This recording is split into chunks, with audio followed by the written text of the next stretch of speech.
then. Like I said, when Prince came along, you know, even though everybody was enthused and ready to go and everything, the whole thing in radio has changed.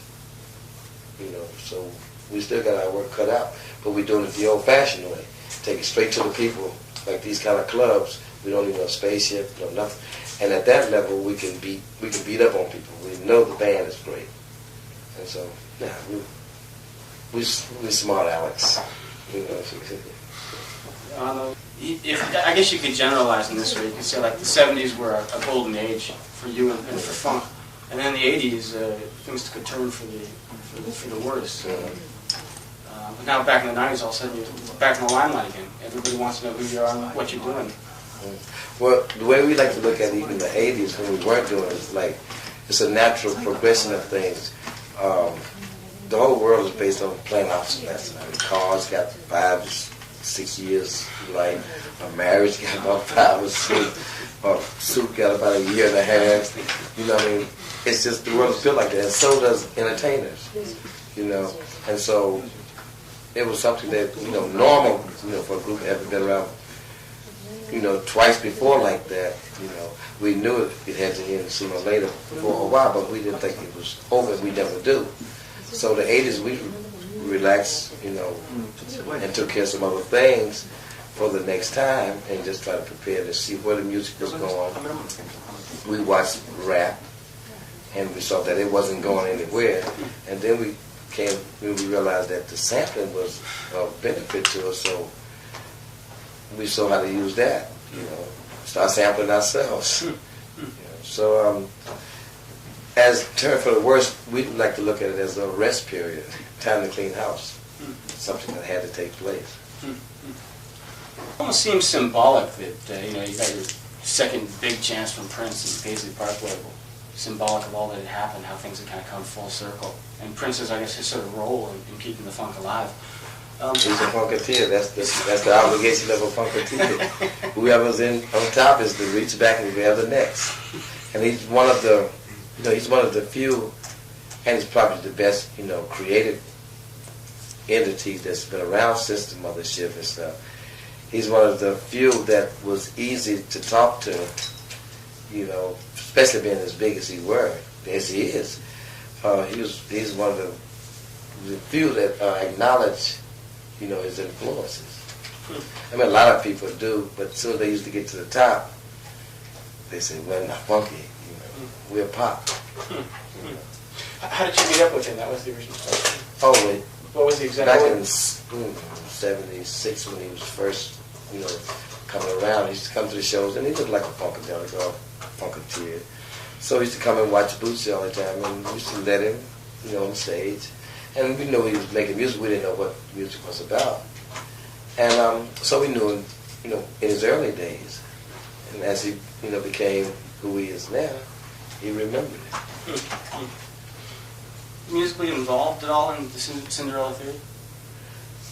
Not directly, except for the remixes, and he played like certain instruments, sang a little bit on tweaking the remix.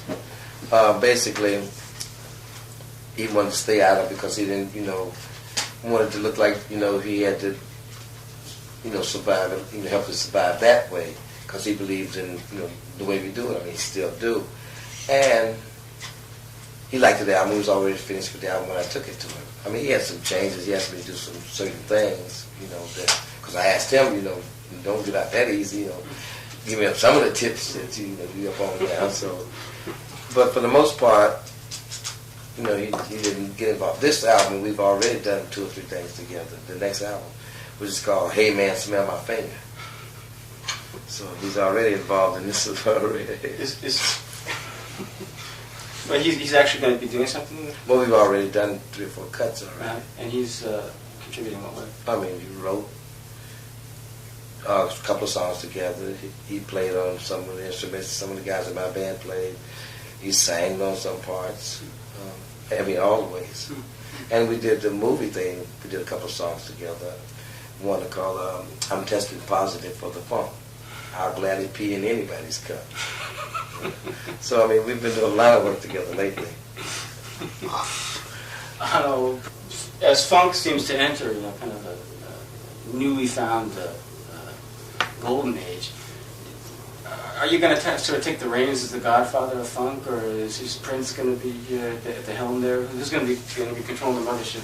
Well, I don't think funk can be controlled like that. I think all of us just have to get on board wherever it takes us, and be a part of it. I'm not the funk. He's not the funk. Funk is in us, come through us, and all of that. James Brown, everybody. But you can't take the funk. I'm glad to be a part of it. I mean, if he's the one that's out there doing, publicly the most, I'll be with him, behind him. And I guess that's the same way he feels. Because it's one nation on that groove. And, like I said, it's subject to be anybody. It may be Bootsy. But I think we all work with the funk as opposed to us having the funk and, controlling it. It don't be controlled. Of the various funketeers out there, you always seem to be one of the more humorous ones. There's always sort of an element of the absurd, the funny in your music, but you kind of taking a turn for the serious these days. Cinderella Theory seems a little more serious than before. Like the show, you saw the first day of the show, it seemed not quite as funny as it used to be. Well, I think that happens each time we make a change, like from the days of Parliament to Funkadelic, Maggot Brain and all that. People are like, oh shit, what have they done? I love them before that. And then from the Maggot Brain, 60s of Free Your Mind and Super Stupid, being the really heavy guitar rock band with the diapers and sheets. And, even with the Mothership and the Glitter, the people from the, 68, 69 was like, man, I like y'all when y'all was psychedelic, when it was the guitar, blah, blah, blah. And the same thing is happening, from the people that saw the Mothership and that period through Atomic Dog. So, as far as I'm concerned, I think we was more serious through that period, even though we made it look silly and stupid than we were this time. Because this time it was totally, from a songwriter's point of view, like the Cinderella Theory, the album itself, it was like the music and from a songwriter's point of view, I meant not to sound like or look like Funkadelic or Parliament, because it's hard enough. We have 9 different groups, same members, but it was definitely an attempt to come another way. And I think the show is like 10 times greater now because we don't even have to do it with a Mothership, which is a great bit of the expectation. And for some people who've seen that, I can understand it not being that same intensity, but the intensity that we got without it, and the band's dedication after 10 years of not playing.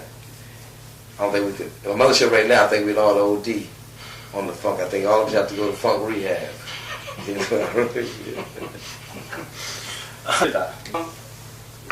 This may be a false, mistaken assumption, but like the way it used to be is you guys were kind of on the fringe there.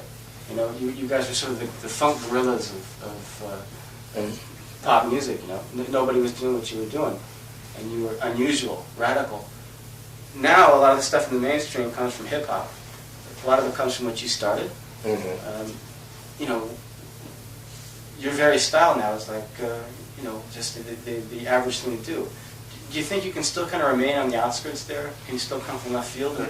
Yeah, once we've acquired, and satisfied the very young who's identifying with hip-hop, and once we make that connection that they've heard about, that the P-Funk is the founders of all this music that is being used to make hip-hop, once we establish that and can, trust our exposure, that we'll be exploited, and after then we can do all of those things. That stuff comes when momentum is happening. You can do a Mothership or clones of Dr. Funkenstein or One Nation when the momentum is really, going. Until then, you got to first get the confidence of the people. You notice from like 10, 11, right on up through the 22 or 3. Once you've got their confidence, right through to the college, then you can, that's our nature to be crazy. And crazy, since they're so in love with what we did before, it's kind of norm, because it's dealing with our stuff, which didn't get old that fast.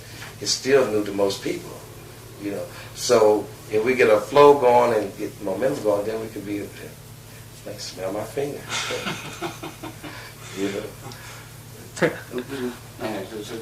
Used to kind of, start out kind of crazy.